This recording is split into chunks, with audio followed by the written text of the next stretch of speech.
And so what come to my mind too, and I think that this, we probably feeling the same thing, but just hadn't communicated.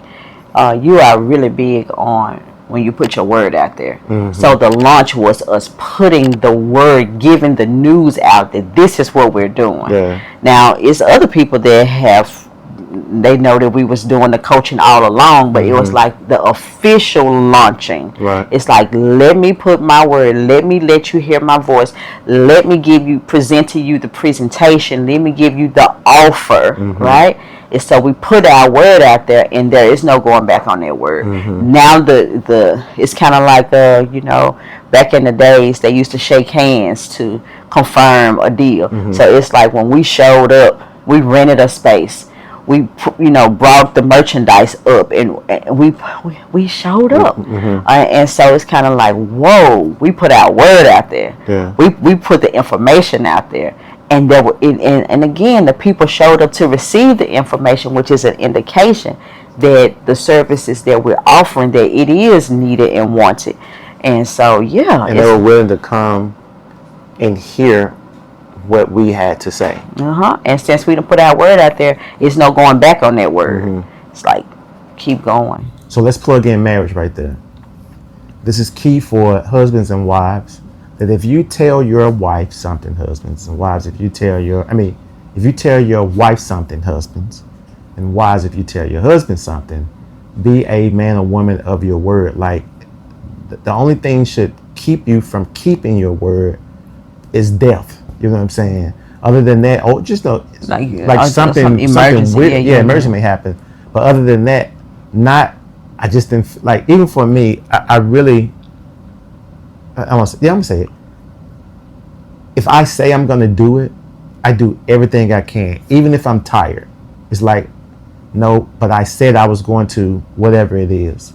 So if you part of creating the trust in the marriage, creating the confidence in the marriage, creating the closeness, good word, creating, especially for the wife, creating the security in the marriage is keeping my word, letting my yea be yea and my nay be nay. If I say I'm not going to do it, yea and nay? Don't stop playing. If I'm not going to do it, don't do it. You know what I'm saying? If I am going to do it, make sure you do what you say you're going to do, and do it with all of your might. Do it with all of your strength, all your power, whatever you got, to make sure you do it right and do it to the apex of your ability. And I think that'll help marriages out. Just what's that word? What would we call it? Faith, not faithfulness. What you said to the best of your ability. To the best of your ability. You know what I'm saying? To be committed, maybe. Yeah, maybe it was commitment. I don't know. I will say that is an area that I definitely have to continue to work on, especially when, I would say for me personally, it's like not experiencing the importance of keeping your word until I got with you. So now it's like, okay,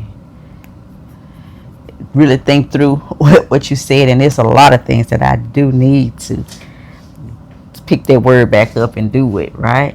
But yeah, I had to do better, and wives and husbands, even insinuating, I really had to work on that. Yeah. Because you cannot give your word, but then you've been giving me this indication that this is what you were going to do, and then you don't come through. That's still a form of disappointment. Because the person is expecting whatever that is you're saying. You're like, your favorite meal. You want your favorite meal tonight? Yeah, I want my favorite meal. Okay.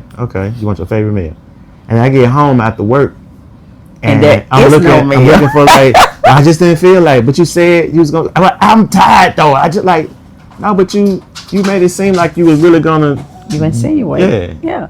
So even to hint around, to tease, to insinuate, is still misleading, and it leads to not trusting. It leads to disappointment, and then it can harbor and fester ill will, ill feelings. So we had to do better about making sure that especially when it comes to our spouse, because a lot of times we'll keep our word quicker to someone else outside of this important relationship. But we will balk on keeping our word to our husbands and our wives, because maybe we just, like you made the promise you're gonna be there, so it's kind of like, yeah, we take it for granted. We take one another for granted. So just remember that spouses have feelings, even if those feelings are sometimes not expressed. It's still a heartfelt, like it's still a sting to the heart when we don't come through for the one that we said that we would to.